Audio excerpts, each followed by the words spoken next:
దయచేసి నా ఛానల్ని సబ్స్క్రైబ్ చేయండి. కింద ఉన్న బెల్ ఐకాన్ని ప్రెస్ చేయండి. బౌద్ధ మతం పోటీ పరీక్షలకు ఉపయోగపడును.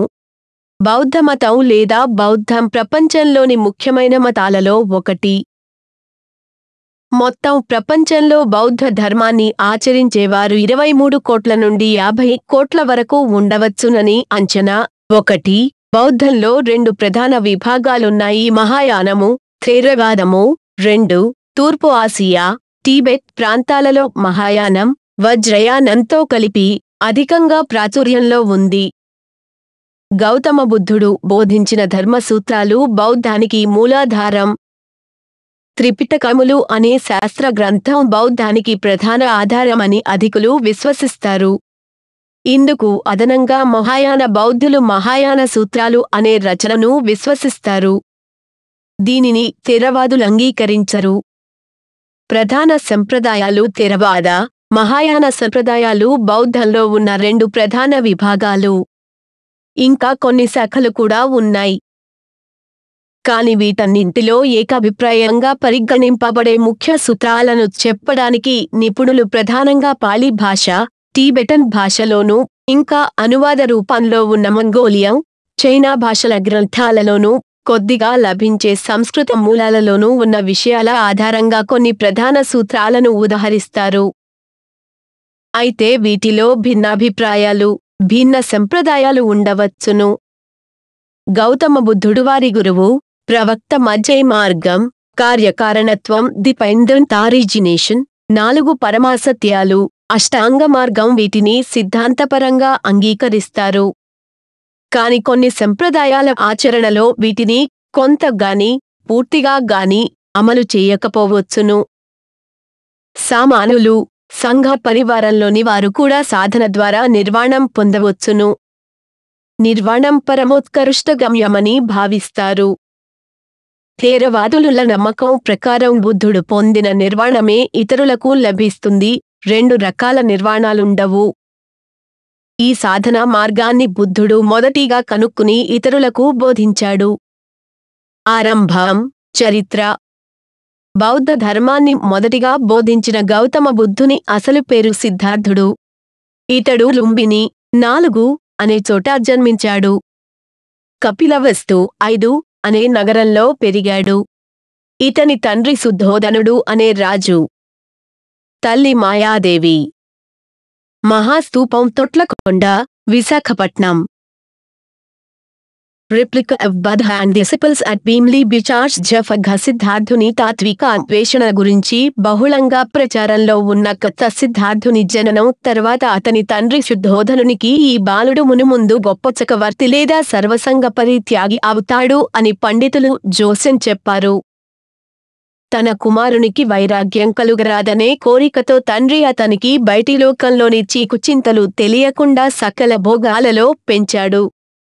యశోధర అనే చక్కని యువతితో వివాహం జరిపాడు. వారికి రాహులుడనే పుత్రుడు జన్మించాడు. కాని 29 టడిలియన వయట సిద్ధార్థుడు నగరంలో ప్రయాణిస్తుండగా జనుల కష్టాలను, ఒక పండు ముసలివానిని, ఒక శవాన్ని, ఒక సాధువును చూచాడు. ఈ దృశ్యాలను 4 దృశ్యాలు అంటారు. 6. ఈ దృశ్యాలను చూచిన సిద్ధార్థుని మనసు తాత్విక చింతన వైపు మళ్ళింది. ఒక రాత్రి వేళ తన కుటుంబాన్ని, రాజభోగాలను వదిలి రాజప్రాసాదం నుండి నిష్క్రమించాడు. సత్యాన్వేషణకై వివిధ మార్గాలను ప్రయత్నించాడు. కొంతకాలం కఠోరమైన దీక్షను సాగించాడు. కాని ఆ విధంగా శరీరాన్ని, మనసును క్షోభ పెట్టడం నిరర్థకమని తెలుసుకున్నాడు. 7. తరువాత దీక్షను అవలంబించాడు. అతిగా సుఖలోలత లేకుండా, కఠోరమైన యోగ దీక్ష కాకుండా మధ్య మార్గంలో ప్రయాణించాలని నిశ్చయించుకొన్నాడు. ఒక గ్రామ యువతి ప్రసాదించిన భిక్షను ఆరగించి బోధగయలో ఒక రావి చెట్టు కింద ధ్యానమగ్నుడయ్యాడు. ఈ చెట్టునే బోధివృక్షం అంటారు. 8, 9 పరమ సత్యాన్ని కనుగొనే వరకు కదలరాదని నిశ్చయించుకొన్నాడు.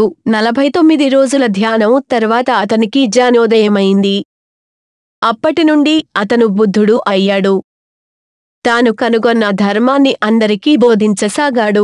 10 గౌతమ బుద్ధుడు క్రీపు 5వ శతాబ్దంలో జీవించాడని పరిశోధకుల అంచనా. కానీ అతని జన్మదినం గురించి భిన్నాభిప్రాయాలున్నాయి. 1180 టరిలియన వయటకు సి నగరంలో మరణించాడు. 12 ఆరంభ దశ. బౌద్ధమతం చరిత్రను క్రింది దశలుగా విభజింపవచ్చును. 13 ఆరంభ బౌద్ధం. ఈ దశను హజిమెన కమురా అధ్యయనకారుడు మళ్లీ 2 దశలుగా విభజించాడు. ఠాణా. అసలు బౌద్ధం బుద్ధుడు బోధించినది, మతంగా రూపొందనిది. సనాతన బౌద్ధం ఆరంభ దశలో. బౌద్ధ సిద్ధాంతం ఆరంభ దశ. నికాయ బౌద్ధం. మహాయానం ఆరంభ దశ. మహాయానం పరిణతి దశ. వజ్రయానం. అయితే ఇవన్నీ ఒకదాని తరువాత ఒకటి వచ్చిన దశలు అనలేము. ఉదాహరణకు మహాయానం ఆవిర్భవించిన తరువాత చాలా కాలం వరకు సనాతన బౌద్ధం అధిక ప్రభావం కలిగి ఉంది. సుత్త పిటక, వినయ పిటక. ఆరంభ దశలో బౌద్ధం సుత్త పిటకం, వినయ పిటకం అనే మౌలిక పాళి సూత్రాలపైన, 4 నికాయ, ఆగమ సూత్రాలపైన ఆధారపడింది.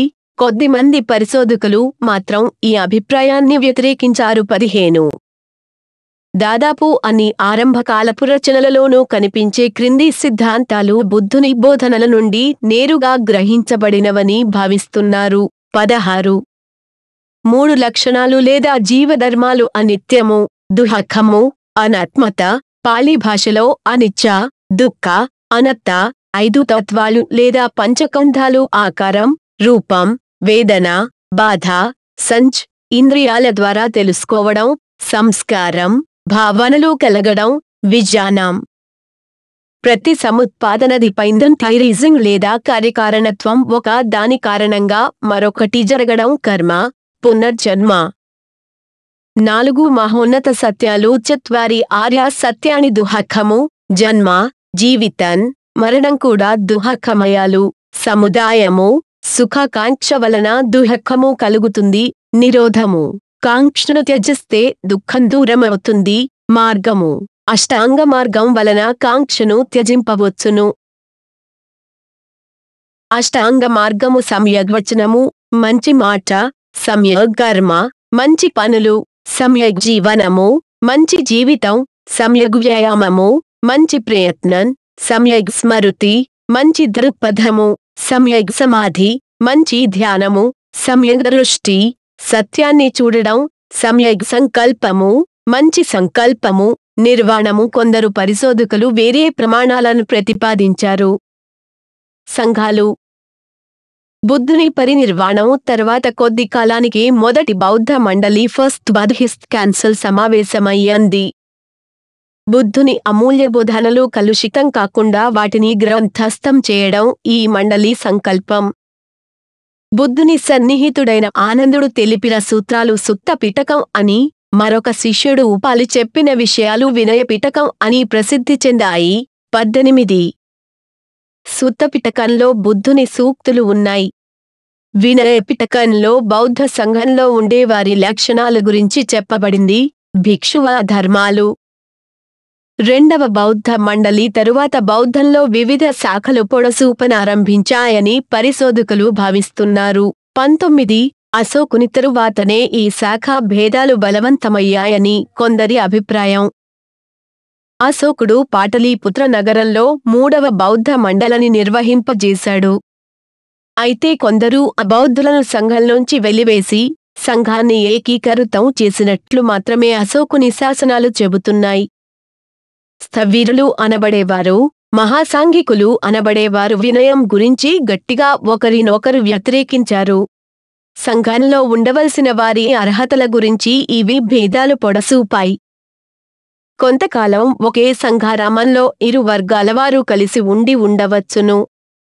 కాని సుమారు క్రీస్తు 100 నాటికి వారు వేరు కుంపట్లు పెట్టుకొని ఉంటారు. 20 స్థవిరులలోంచి వచ్చిన మరొక శాఖ థేరవాదంగా పరిణమించింది. స్థవిరులు సంఘం అర్హతలుగా ప్రతిపాదించిన నియమాలు మరీ కఠినంగా ఉన్నాయని మహాసాంఘికులు అభిప్రాయపడ్డారు. అనంతర పరిణామాలు. ఈ విధమైన విభేదాల ఫలితంగా ఒక్కో శాఖ తమదైన అభిధమ్మము, సూత్రాలు, సిద్ధాంతాలు, నియమాలు ఏర్పరచుకోవడం ప్రారంభించింది. బౌద్ధం విస్తరించిన కొలది అభిధమ్మ పిటకం అనే వ్యవస్థీకృత సిద్ధాంతం రూపొందింది. బుద్ధుని సందేశాల పరిధిని విస్తరించడానికి ఇష్టం లేని మహాసాంఘికులు మాత్రం వేరే అభిధమ్మ పిటకాన్ని తయారు చేసుకోలేదు అనిపిస్తుంది.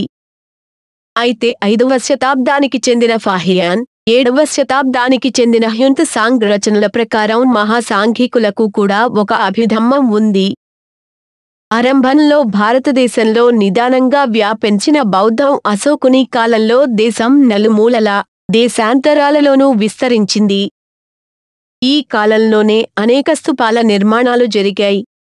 ధర్మ పదాన్ని ప్రచారం చేయడానికి అశోకుని దూతలు దేశాలు ప్రయాణమయ్యారు. శ్రీలంకకు, సెల్యూసిడ్ రాజ్యాలకు, మధ్యధరా రాజ్యాలకు బౌద్ధ భిక్షువులు తరలి వెళ్లారు. ఇలా దేశపు ఎల్లు దాటిన బౌద్ధం ఒకవైపు శ్రీలంకకు, అటు నుండి క్రమంగా ఆగ్నేయ ఆసియా దేశాలకు వ్యాపించింది. మరొకవైపు మధ్య ఆసియా, ఇరాన్ ప్రాంతాలకు విస్తరించి చైనాలో ప్రవేశానికి మార్గం సుగమం చేసుకొంది. కాలక్రమంగా శ్రీలంక, ఆగ్నేయాసియాలలో థేరవాద బౌద్ధంగాను, టిబెట్, చైనాలో తాంత్రిక లేదా వజ్రయాన ప్రభావితమైన బౌద్ధంగాను పరిణమించాయి. ఈ కాలంలో బౌద్ధ సంఘంపై ఇతర నాగరికతల ప్రభావం మరింతగా పడసాగింది. అంతేకాకుండా భారతదేశంలో ఇతర బౌద్ధం కాని మతాలు బౌద్ధం వలన ప్రభావితం కాగా, బౌద్ధం ఆ మతాల వలన కూడా ప్రభావితమవసాగింది. మహాయానం ప్రభావం. మహాయానం ఆరంభం ఎలా ఎప్పుడు జరిగిందో స్పష్టంగా తెలియడం లేదు. సుమారు 1వ శతాబ్దంలో పశ్చిమోత్తరాన కుషాను రాజ్యంలోనూ, దక్షిణాన శాతవాహనుల దేశంలోనూ, పశ్చిమాన భరుకచ్చం, భారోజ్, సమీపంలో అజంతా, ఎల్లోరా ప్రాంతాలలోనూ ఆవిర్భవించిన వివిధ దృక్పథాల సంగమమే మహాయానం కావచ్చును. స్తూపాలను పూజించడం, బోధిసత్వుని గాథలను చిత్రాల ద్వారా సామాన్యులలో ప్రచారం చేయడం అనే విధానాలు మహాయానం ఆవిర్భవానికి మూల ఘటనలు కావచ్చును. కానీ ఈ అభిప్రాయాన్ని కొందరు పండితులు త్రోసిపుచ్చుతున్నారు. 22 మహాయానం సిద్ధాంతాలలో సర్వస్తివాదం, ధర్మగుప్తకం అనే 2 తెగల ప్రభావం ఎక్కువగా ఉంది. మహాయానులు బోధిసత్వుని మార్గానికి ప్రాధాన్యతనిస్తారు. 2వ శతాబ్దంలో కుషాను చక్రవర్తి కనిష్కుడు 4వ బౌద్ధ మండలిని సమావేశపరచాడు. ఈ మండలిని థేరవాదులు అంగీకరించరు. ఈ మండలి సమావేశంలో త్రిపిటకాలకు అదనంగా మరికొన్ని సూత్రాలు, పద్మసూత్రం, హృదయసూత్రం, అమితాభసూత్రం వంటివి ఆమోదం పొందాయి. అందరికీ నిర్వాణం లభించడం సాధ్యమేనని ఈ మండలిలో ఆమోదించారు. నిర్వాణం కోసం సాధన చేసేవారికి దైవస్వరూపులైన బుద్ధులు, బోధిసత్వులు అనే భావాలను అంగీకరించారు.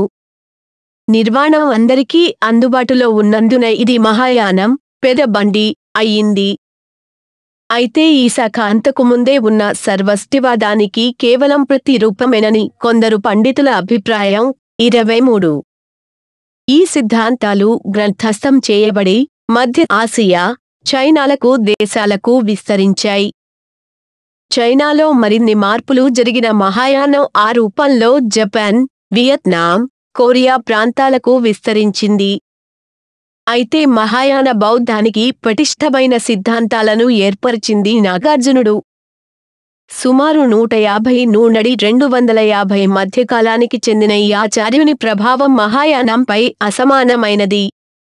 త్రిపిటకాల పరిధిలో ధర్మము, మోక్షము, శూన్యత అనే భావాలను ఏకీకృతం చేసి అనాత్మత, కార్యకారణత్వం వంటి మౌలిక సూత్రాలతో విభేదం లేకుండా పరిష్కరించాడు. నాగార్జునుడు బోధించిన మార్గాన్ని మాధ్యమిక వాదము అంటారు. కనిష్కుల తరువాత గుప్తుల కాలం 4 నుండి 6 శతాబ్దాలు లో కూడా బౌద్ధం భారతదేశంలో బలంగానే ఉంది. ఒక ప్రక్క నాగార్జునుని మాధ్యమిక వాదము, మరొక ప్రక్క యోగాచార బౌద్ధంగా పరిణమించిన సర్వస్తివాదము తమ తమ అనుయాయులలో బలంగా ఉన్నాయి. ఇలా మాధ్యమిక వాదము, యోగాచారము కలగలిపిన సంప్రదాయాలు ఇండో టిబెటన్ బౌద్ధానికి మూలాలుగా స్థిరపడ్డాయి. వజ్రయానం తాంత్రిక ఆచారాలతో కూడుకున్న వజ్రయాన బౌద్ధం ఆరంభమైన విధానాన్ని గురించి కూడా భిన్నాభిప్రాయాలున్నాయి. టిబెటన్ సంప్రదాయం ప్రకారం శాక్యముని బుద్ధుడే తంత్రాన్ని బోధించాడని, కాని అవి రహస్యాలు గనుక బుద్ధుని అనంతరం చాలా కాలానికి గాని గ్రంథస్థం కాలేదని అంటారు. వజ్రయానం పరిణతిలో నలంద విశ్వవిద్యాలయం ప్రముఖ పాత్ర కలిగి ఉంది. 11వ శతాబ్దం వరకు ఇక్కడి నుండి టిబెట్, చైనాలకు ఈ తాంత్రిక విధానాలు సంక్రమించాయి. టిబెటన్ బౌద్ధంలో ఈ విధానాల ప్రభావం బలంగా ఉంది. డేవిడ్ రానల్డ్స్ అని ఆచార్యుని అభిప్రాయం ప్రకారం గుప్తుల అనంతరం బౌద్ధానికి ప్రజలలో ఆదరణ కొరవడింది. సామాన్యులను ఆకట్టుకొనడానికి అప్పటికే సమాజంలో ఆచరణలో ఉన్న సిద్ధతంత్రాల వినియోగం అధికమైంది. మరో 200 సంవత్సరాల తరువాత ఈ సంప్రదాయాల మిళితం వజ్రయానం అనే సిద్ధాంతంగా రూపొందింది. 24 పరిసర దేశాలలో బౌద్ధం స్థిరంగా ఉన్నప్పటికీ భారతదేశంలో క్షీణించసాగింది. క్రమంగా సంపూర్ణంగా అంతరించింది. దక్షిణ్ థేరవాద బౌద్ధం. థేరవాదం, పూర్వవాదం లేదా సనాతనవాదం అనేది బౌద్ధంలో అన్నింటికంటే ప్రథమ దశలో ఆవిర్భవించిన సిద్ధాంతాలకు సమీపంలో ఉన్న సంప్రదాయం. 20 క్రీపు 250లో జరిగిన 3వ బౌద్ధ మండలి సమావేశంలో ఇతరులతో విభేదించిన స్థవిరులు, విభజనవాదులు క్రమంగా థేరవాదులయ్యారు. భారతదేశంలో ఈ వాదం క్షీణించినప్పటికీ శ్రీలంక, ఆగ్నేయ ఆసియాలలో ఇప్పటి బౌద్ధమతం థేరవాదుల మార్గానికి సమీపంగా ఉంది. థేరవాదుల విశ్వాసాలు, ఆచరణలు ఆరంభంలో వెలువడిన పాళీ సూత్రాలకు, వాటిపై వచ్చిన వ్యాఖ్యలకు పరిమితమై ఉంటాయి. కొన్ని శతాబ్దాలు మౌఖికంగా ఉండిపోయిన వీరి సూత్రాల క్రీపు 1వ శతాబ్దంలో శ్రీలంకలో గ్రంథస్థం చేయబడ్డాయి. ఆ సమావేశాన్నే థేరవాదులు 4వ బౌద్ధ మండలిగా భావిస్తారు. మౌలిక సూత్రాలైన సుత్త పిటకం, వినయ పిటకం, త్రిరత్నాలు వంటి సిద్ధాంతాలకు థేరవాదులు సంకలనం చేసిన రచనలే ఆరంభదశలోని బౌద్ధ సిద్ధాంతాలకు అతి సమీప ఆధారాలుగా పండితులు భావిస్తారు. థేరవాదులు విభజనవాదము, విశ్లేషణ బోధనను సమర్థిస్తారు. గ్రుడ్డి నమ్మకాలకు బదులు సాధకుల అనుభవం, విమర్శనాత్మక పరిశీలన, హేతు విచారణ ద్వారానే జ్ఞానం లభిస్తుందని థేరవాదుల సిద్ధాంతం. వీరి బోధనల ప్రకారం కామం, క్రోధం, మోహం వంటి మాలిన్యాల వలన సుఖలాల సత్వం, అందుమూలంగా దుఃఖం కలుగుతాయి. అష్టాంగ మార్గ సాధన ద్వారా ఈ మాలిన్యాలను తొలగించి మోహాన్నుండి బయటపడి దుఃఖాన్నుండి విముక్తులు కావచ్చును. అష్టాంగ మార్గం ద్వారా 4 మహోన్నత సత్యాలు అవగతమవుతాయి. తద్వారా జ్ఞానము, నిర్వాణము లభిస్తాయి. నిర్వాణమే థేరవాదుల పరమార్థం. థేరవాదం ప్రస్తుతం ప్రధానంగా Sri Lanka, Myanmar, Laos, Thailand, Cambodia దేశాలలోనూ, కొద్ది భాగం చైనా, బంగ్లాదేశ్, వియత్నాం, మలేషియాలలోనూ ఆచరణలో ఉంది. ఐరోపా, అమెరికా ఖండాలలో కూడా థేరవాదం పట్ల ఆకర్షణ పెరుగుతున్నది. తూర్పు దేశాలలో మహాయాన బౌద్ధం. మహాయానం అనే విభాగం సనాతన బౌద్ధ సూత్రాలకు మరికొన్ని సూత్రాలను జోడించడం ద్వారా విస్తరించింది. మహాయానులు బోధిసత్వ భావానికి ప్రాముఖ్యత ఇస్తారు.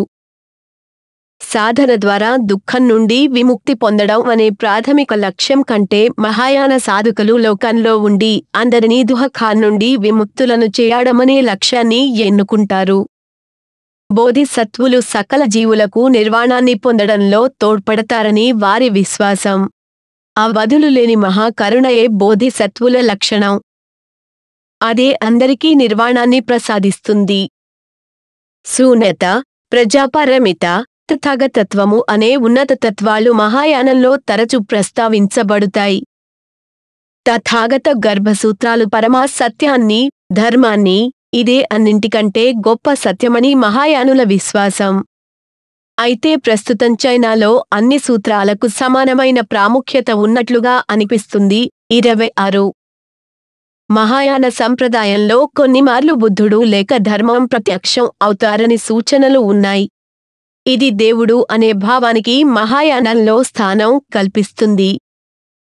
మహాయానంలో త్రిపిటకాలకు అదనంగా మహాయాన సూత్రాలు, పద్మసూత్రాలు, మహాపరినిర్వాణ సూత్రాలు ఉన్నాయి.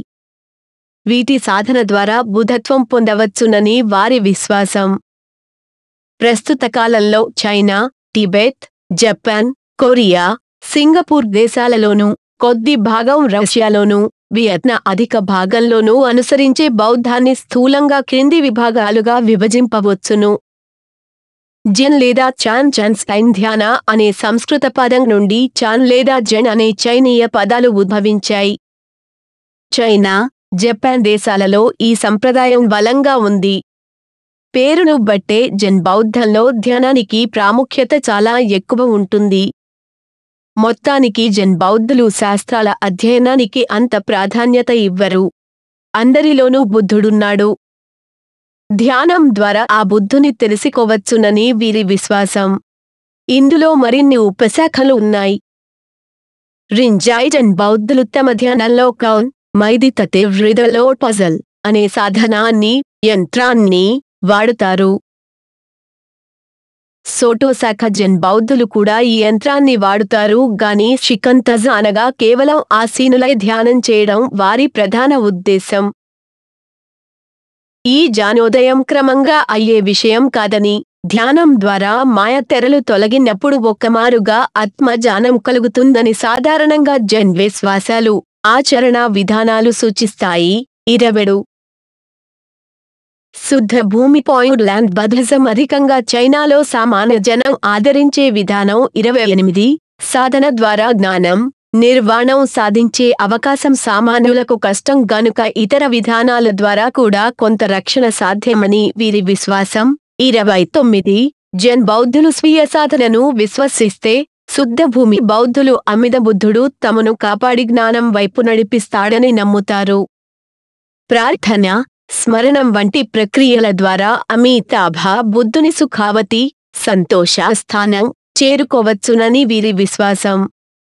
ఈ స్వర్గ సుఖమే నిర్వాణమని, లేదా నిర్వాణానికి ముందు ఘట్టమని శాఖ భేదాలను బట్టి నమ్ముతారు. సకల జీవులకు సంసార బంధాల నుండి విముక్తి కలిగించడానికి కరుత నిశ్చయుడైన అమితాభ బుద్ధుడు ఉన్నాడని, అచంచలమైన విశ్వాసం ఉంటే అది తప్పక సాధ్యమని వీరి భావం. నిచిరెన్ జపాన్లో మాత్రమే నిచారన్ బుద్ధిజం. షింగన్ ఒక విధమైన వజ్రయానం. షింగన్ టెండాయ్ థైందే ఉత్తర టిబెటన్ బౌద్ధం. టిబెట్లో అనుసరిస్తున్న బౌద్ధం ప్రధానంగా మహాయానం అయినప్పటికీ అందులో వజ్రయానం ప్రభావం గణనీయంగా ఉంది. మహాయానం ప్రాథమిక నియమాలకు అదనంగా చాలా ఆధ్యాత్మిక, భౌతిక సాధనలు టిబెటన్ బౌద్ధంలోని ప్రముఖమైన అంశాలు. సాధనకు అనుకూలమయ్యేలా శరీరం యొక్క, మనస్సు యొక్క శక్తులను పెంపొందించుకోవడం వల్ల సాధన త్వరగా సఫలమవుతుందని, ఒక్క జీవిత కాలంలోనే బుద్ధత్వము లభించే అవకాశం కూడా ఉన్నదని వారి విశ్వాసం. కనుక మహాయాన సిద్ధాంత శాస్త్రాలే కాకుండా టిబెటన్ బౌద్ధులు వజ్రయానానికి సంబంధించిన కొంత తంత్ర సాహిత్యాన్ని గుర్తిస్తారు.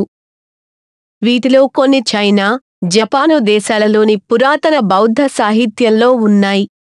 కొన్ని పాళీ రచనల్లో కూడా కనిపిస్తాయి. టిబెటన్ మూలాల కలిగిన భారతీయ చక్రవర్తి కనిష్కుడు కష్ఘర్, యార్ఖండ్ మొదలైన మధ్య ఆసియా ప్రాంతాలు జయించి అక్కడ మహాయాన బౌద్ధమతాన్ని ఆదరించారు. ఇతని ప్రయత్నాల ఫలంగా అక్కడ మహాయాన వేళ్లూనుకుంది. క్రీశ 7వ శతాబ్దంలో స్ట్రాంగ్ ట్సాన్ గంపు అనే రాజు టిబెట్టును పరిపాలించే కాలంలో అతని భార్యలైన నేపాల్ రాజపుత్రిక తాంత్రిక బౌద్ధాన్ని టిబెట్లో ప్రవేశింపజేసింది. అతని మరో భార్య అయిన చైనా రాజపుత్రిక పలువురు చైనా బౌద్ధ భిక్షువులను రావించి వారికి వాసం ఏర్పాటు చేసింది. క్రీశ 8వ శతాబ్దంలో మరో రాజు పద్మసంభవుడు, అతని శిష్యుడైన వైరోచనుడు మొదలైన వారిని రప్పించి వారి సహకారంతో టిబెటన్ లేదా టిబెటిక్ భాషలో సారస్వతం నిర్మింపజేశారు. సమకాలీన బౌద్ధం. బౌద్ధానికి జన్మస్థానమైన భారతదేశంలో బౌద్ధం దాదాపుగా పూర్తిగా అంతరించిపోయింది. పరిసర దేశాలలో బౌద్ధం బలంగా ఉన్నా గాని విచిత్రంగా ఆ ప్రభావం భారతదేశంలో బౌద్ధం పునరుద్ధరణకు దోహదం చేయలేదు. ఇటీవలి కాలంలో తిరిగి బౌద్ధం కొంత పరిమితమైన ఆదరణ పొందుతున్నది. ప్రపంచం మొత్తం మీద బౌద్ధుల సంఖ్య అంచనాలు 23,50,00,00,000 మధ్య ఉంటున్నది.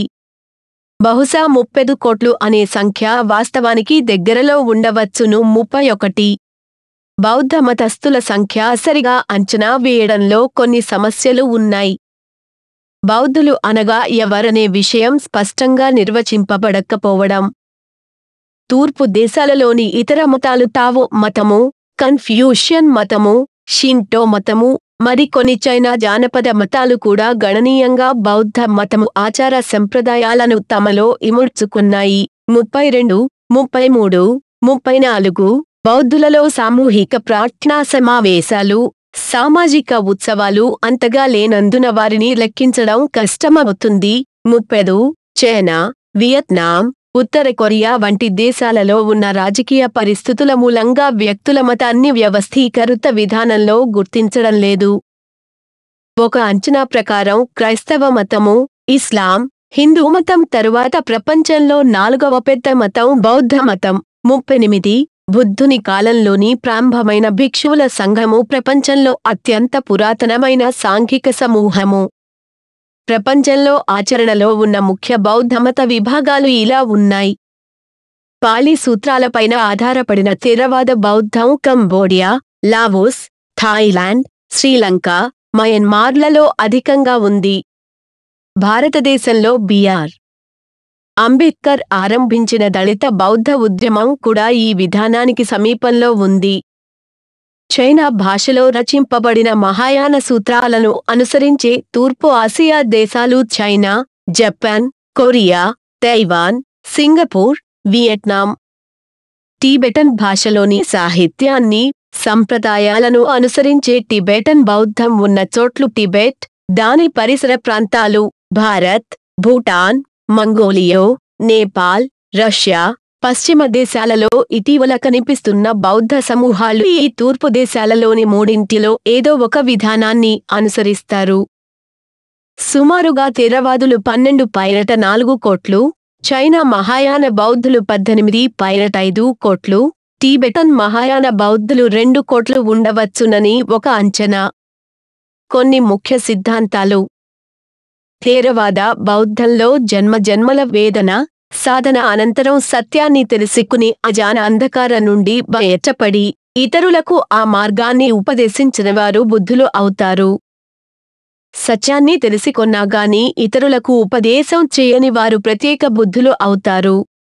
శాక్యముని గౌతమ బుద్ధుడు ఒక్కడే బుద్ధుడు కాదు. అంతకు పూర్వము, ఇంకా ముందు కాలంలోనూ ఎందరో బుద్ధులు ఉంటారు. సత్యాన్ని తెలుసుకున్న గౌతమ బుద్ధుడు అనేక బుద్ధులలో ఒకడు. బుద్ధుని బోధనలలో 4 ఆర్య సత్యాలు ప్రముఖ పాత్ర కలిగి ఉన్నాయి. దుఃఖం లక్షణం, దానికి కారణం, దుఃఖ నివారణ, నివారణ మార్గం ఇవి ఆ 4 ఆర్య సత్యాలు. 40 అలా దుఃఖాన్ని నివారించే మార్గం అష్టాంగ మార్గం. బుద్ధుని అనంతరం బౌద్ధాన్ని ఆచరించే వారిలో అనేక విభాగాలు ఏర్పడినాయి. వారి ఆచరణలోనూ, సిద్ధాంతాలలోనూ, సంస్కృతిలోనూ నెలకొన్న వైవిధ్యం కారణంగా బౌద్ధం అంటే ఇది అని స్పష్టంగా అందరికీ వర్తించే విషయాలు క్రోడీకరించడం కష్టమవుతున్నది. బోధి. బోధి అనగా నిద్రలేచుట. థేరవాదంలో అరహంతులకు, బుద్ధులకు కూడా జ్ఞానోదయమయ్యే ప్రక్రియను బోధి అంటారు. జన్మ జన్మల సాధన, ధ్యానం తరువాతనే ఈ స్థితి సాధ్యమవుతుంది. బౌద్ధం ఆరంభ దశలో బోధి, నిర్వాణం అనే పదాలు ఒకే అర్థంలో వాడబడ్డాయి. రాగ, ద్వేష, మోహాలు అంతరించడం ఈ ప్రక్రియలో ముఖ్యమైన లక్షణం. తరువాత వచ్చిన మహాయాన సిద్ధాంతాలలో నిర్వాణం అనే స్థితి బుద్ధత్వం కంటే కొంత తగ్గింది. రాగద్వేషాల నుండి విముక్తి కలిగితే అది నిర్వాణం అవుతుంది, అనగా ఇంకా మోహం ఉంటుంది. ఈ మోహం కూడా తొలగిపోయినప్పుడు బోధి స్థితి లభిస్తుంది. 42 మహాయానంలోని ఈ సిద్ధాంతం ప్రకారం అరహంతులు నిర్వాణాన్ని పొందుతారు కాని ఇంకా మోహం నుండి విముక్తులు కానందున వారు బోధిత్వం పొందరు. కాని థేరవాదంలోని నమ్మకం ప్రకారం అరహంతులు రాగ, ద్వేష, మోహాల నుండి విముక్తి పొందిన బోధులు. బోధిత్వం పొందడానికి 4 ఆర్య సత్యాలను సంపూర్ణంగా తెలుసుకోవాలి. అందువలన కర్మ నశిస్తుంది. బౌద్ధం ఆరంభ దశలో పారమితలు ప్రస్తావించలేదు. అయితే తరువాత వచ్చిన థేరవాద, మహాయాన బౌద్ధ సాహిత్యంలో పారమిత సాధన కూడా అవసరం. బోధిత్వం పొందినవారు జనన, మరణ, పునర్జన్మ భూయిష్టమైన సంసార చక్రం నుండి విముక్తులవుతారు. మాయ తొలగిపోయినందువలన అనాత్మత అనే సత్యాన్ని తెలుసుకుంటారు. మధ్య మార్గం బౌద్ధ మతం సంప్రదాయాలలోనూ విశ్వాసాలలోనూ మధ్య మార్గం చాలా ముఖ్యమైన స్థానం కలిగి ఉంది. శాక్యముని గౌతమ బుద్ధుడు తన జ్ఞానోదయానికి ముందు ఈ మార్గాన్ని అవగతం చేసుకొన్నాడని ప్రతీతి. మధ్య మార్గం అన్న పదానికి వివిధ వివరణలు ఉన్నాయి. కఠోరమైన దీక్షతో శరీరాన్ని మనస్సును కష్టపెట్టకుండా, అలాగని భోగలాల్సత్వంలో మునగకుండా మధ్య విధంగా సాధన, జీవితం సాగించడం. తత్వచింతనలో చివరకు ఇది ఉంది లేదా ఇది లేదు అన్న పిడివాదనలకు పోకుండా మధ్యస్థంగా ఆలోచించడం. నిర్వాణంలో ఈ విధమైన ద్వివిధ, విరుద్ధ భావాలు అంతమై పరిపూర్ణమైన జ్ఞానం కలుగడం. త్రిరత్నాల శరణు. సంప్రదాయానుసారంగా త్రిరత్నాలు లేదా రత్నత్రయం శరణు జొచ్చుట బౌద్ధం ఆచరణలో ప్రాథమిక ప్రక్రియ. బుద్ధుడు, ధర్మము, సంఘము అనేవే ఈ త్రిరత్నాలు. 46 దాదాపు బౌద్ధమతావలంబనలో ఇది మొదటి మెట్టుగా భావింపబడుతుంది. ఈ మూడింటికి అదనంగా లామా, దీక్ష అనే 4వ శరణు కూడా టిబెటన్ బౌద్ధంలో పాటించబడుతుంది. బుద్ధుడు జ్ఞానోదయమైన ధర్మ మార్గాన్ని ఎరిగిన అరహంతుల మార్గాన్ని ఆచరించడం. ధర్మము బుద్ధుడు తెలిపిన మార్గము. సత్యానికి, అసత్యానికి ఉన్న భేదము. పరమ సత్యము. సంఘము బౌద్ధ భిక్షువుల సమూహం లేదా సత్యాన్వేషణ మార్గంలో పురోగమిస్తున్న వారి సహవాసం. కొన్ని వివరణల ప్రకారం భౌక్షికుల సాధనకు సహకరిస్తున్న సామాన్య జనులు కూడా సంఘంలోని వారే. బుద్ధుడు తాను కనుగొన్న మార్గాన్ని ఇతరులు గ్రుడిగా ఆచరించమని చెప్పలేదు. శ్రద్ధతో ఎవరికి వారే తాను బోధించిన ధర్మమును ఆలంబనగా గాయకొని స్వయంగా యుక్తాయుక్తాలు విచారించి సంఘము సహకారంతో సత్యాన్ని తెలుసుకోవాలని చెప్పాడు. బుద్ధుడు బోధించిన ధర్మాన్ని అందరికీ సాధనలో అందుబాటులో ఉంచే సముదాయమే సంఘం. మహాయానంలో బుద్ధుడు అంటే ఒక వ్యక్తి కాదు, అనంతమైన ధర్మరూపం. కొన్ని మహాయాన సూత్రాలలో బుద్ధుడు, ధర్మము, సంఘము అనే 3 భావాలు అవినాభావమైన శాశ్వతత్వానికి ప్రతీకలుగా భావించబడుతాయి. చాలామంది బౌద్ధులు వేరే లోకంలో తమ కర్మలకు విముక్తి కలుగుతుందని విశ్వసించరు. అష్టాంగ మార్గం ద్వారానే దుఃఖభూయిష్టమైన కర్మల నుండి విమోచన కలుగుతుందని భావిస్తారు. కాని మహాయానంలో కొన్ని సూత్రాల ప్రకారం శ్రవణం, మననం వంటి సాధనల ద్వారా కర్మబంధాల నుండి విముక్తి కలుగవచ్చునని ఉంది. 4 మహోన్నత సత్యాలు బౌద్ధమతంలో 4 పరమ సత్యాలు ప్రవచింపబడ్డాయి. అవి: దుఃఖము, దుఃఖానికి కారణము, దుఃఖం నుండి విముక్తి, దుఃఖం నుండి ముక్తిని పొందే మార్గం.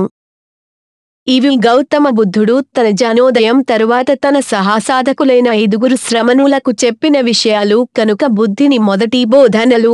ధర్మచక్ర పరివర్తన సూత్రం అనే బుద్ధుని మొదటి బోధలో బుద్ధుడు మధ్య మార్గం గురించి, అష్టాంగ సాధన మార్గం గురించి, 4 పరమా సత్యాల గురించి చెప్పాడు.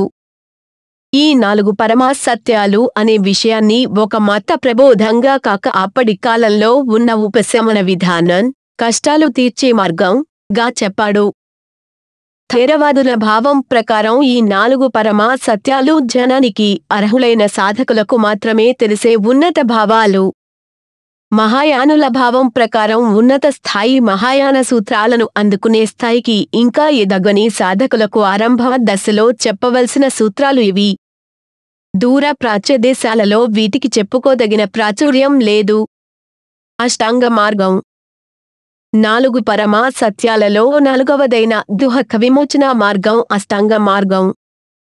ఆరంభకాలపు బౌద్ధ గ్రంథాలలో 4 నికాయలలో అష్టాంగ మార్గం సామాన్యులకు బోధించేవారు కారు.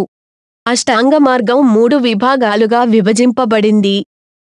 శీలము, భౌతికమైన చర్యలు, సమాధి, మనస్సును లగ్నం చేయుట, ధ్యానము, ప్రజ్ అన్నింటినీ తాత్విక దృష్టితో పరిశీలించడం. శీలము మాటల ద్వారా, చేతల ద్వారా చెడును కలుగనీయకుండడం. ఇందులో 3 భాగాలున్నాయి.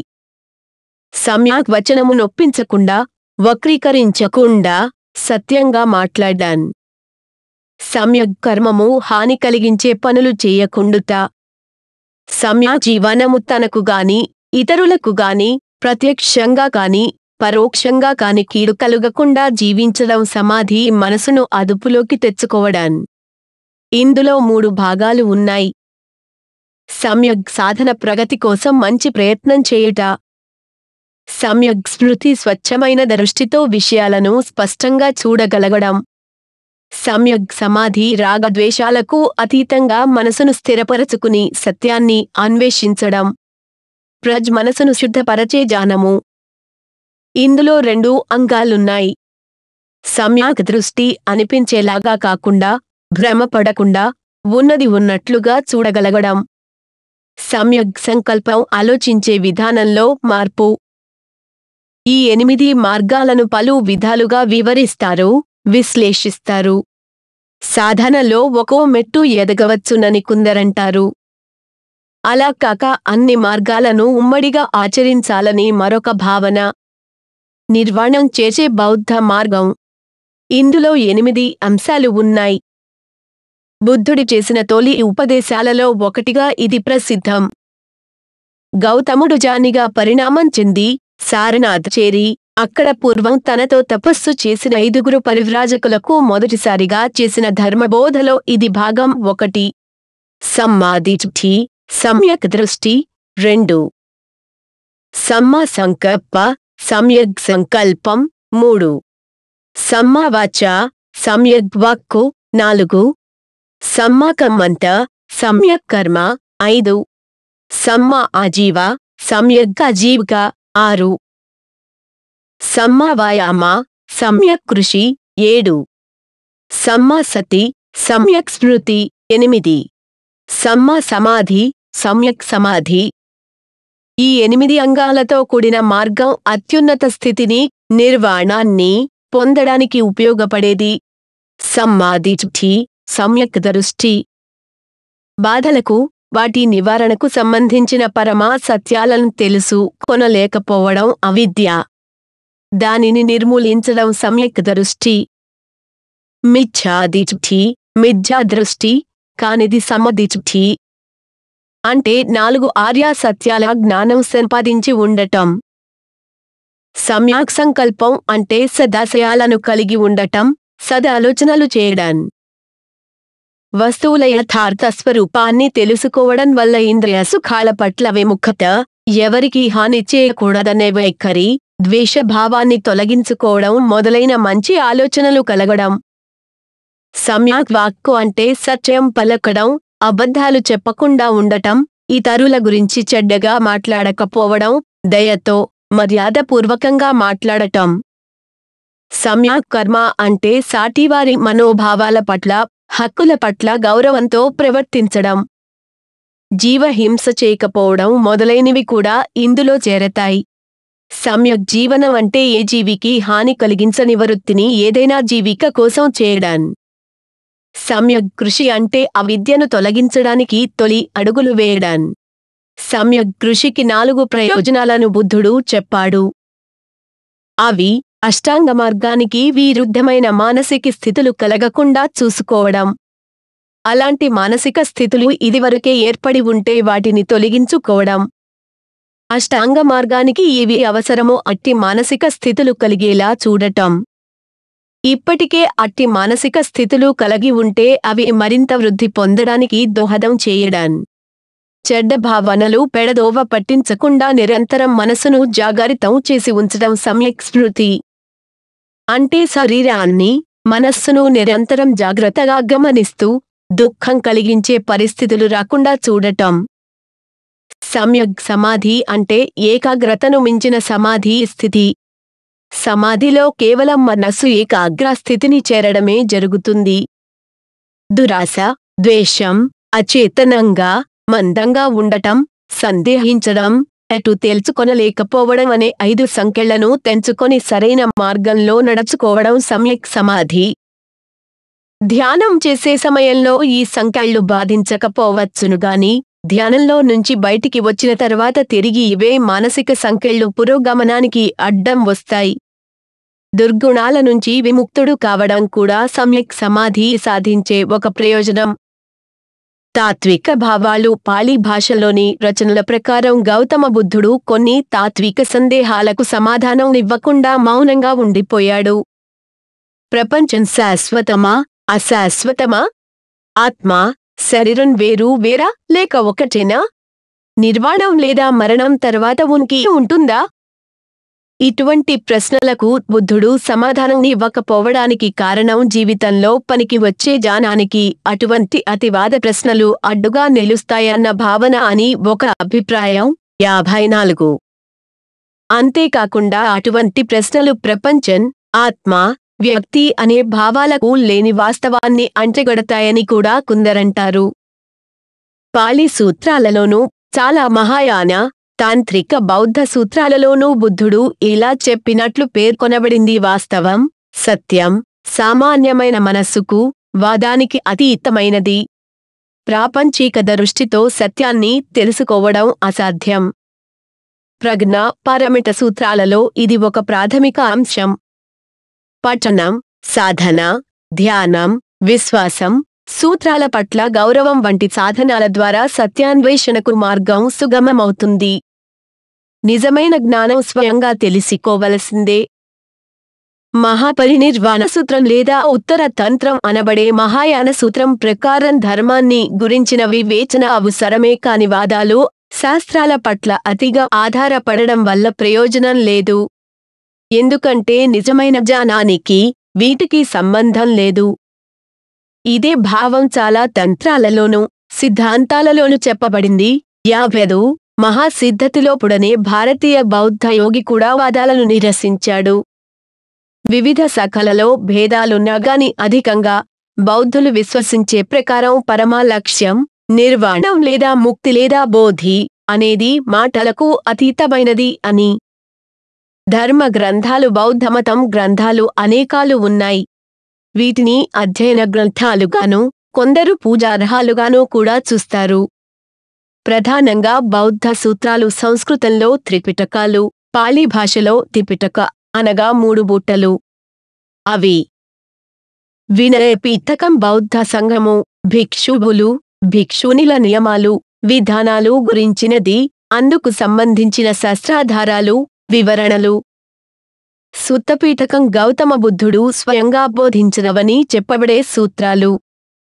అభిధమ్మ పీఠకం గౌతమ బుద్ధుని బోధనలను విపులీకరించే సూత్రాలు. గ్రంథాలలో ఉన్న ప్రకారం గౌతమ బుద్ధుని పరినిర్వాణానంతరం కొలది కాలానికి మొదటి బౌద్ధ మండలి సమావేశమైంది.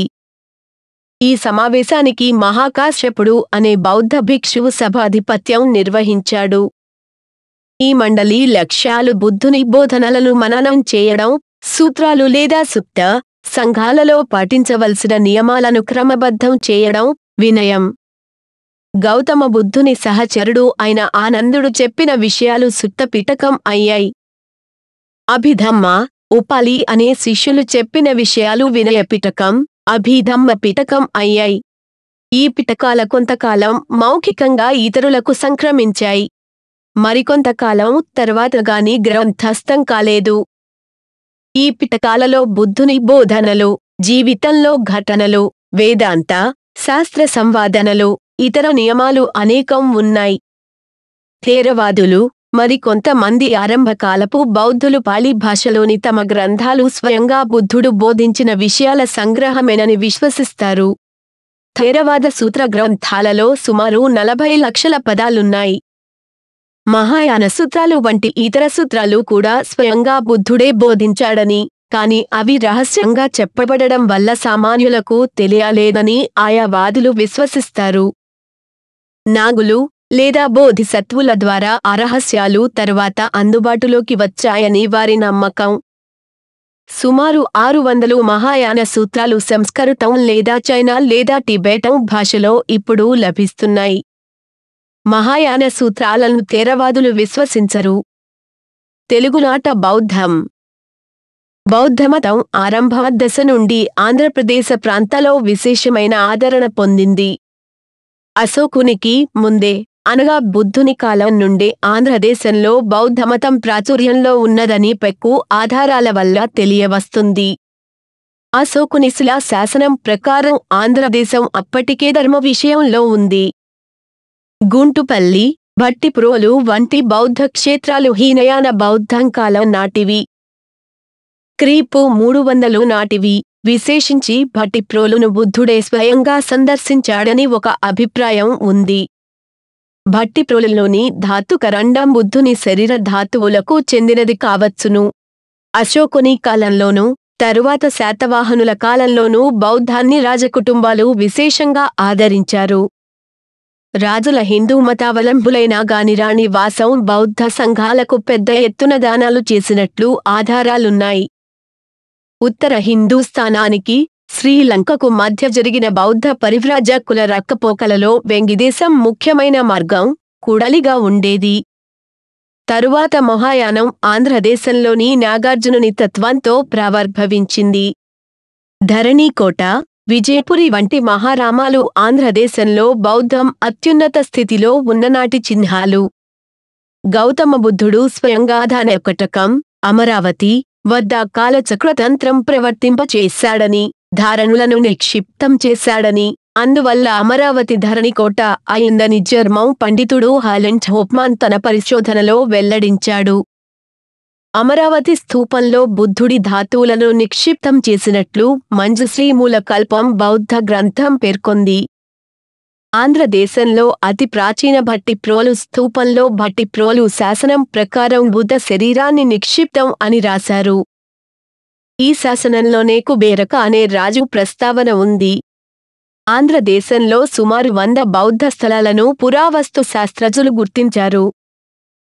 భట్టిప్రోలు, అమరాపతి, నాగార్జునకొండ, ఘంటసాల, జగ్గయ్యపేట, ఆదుర్రు, శాలిహుండం, ఫణిగిరి, చందావరం, రామతీర్థం, శంకరం, కోటిలింగాల, కొండాపూర్, పెదగంజాం, చినగంజాం మొదలైన ప్రాంతాల్లో స్థూపాలు, చైత్యగృహాలు, విహారాలు బయల్పడ్డాయి. అశోకుడి శిలాశాసనాలు ఆంధ్రదేశంలో కర్నూలు జిల్లాలోని ఎర్రాగుడి, రాజులమందగిరిలో లభించాయి. ఇటీవల విశాఖపట్నం జిల్లా బావికొండ దగ్గర బుద్ధుడి పవిత్ర ధాతువులు లభించాయి. కరీంనగర్ జిల్లా ధూళకట్టలో స్థూపం బయటపడింది. శ్రీకాకుళంలో వంశధార నది ఒడ్డున శ్రీముఖలింగ శైవం క్షేత్రం ఉంది.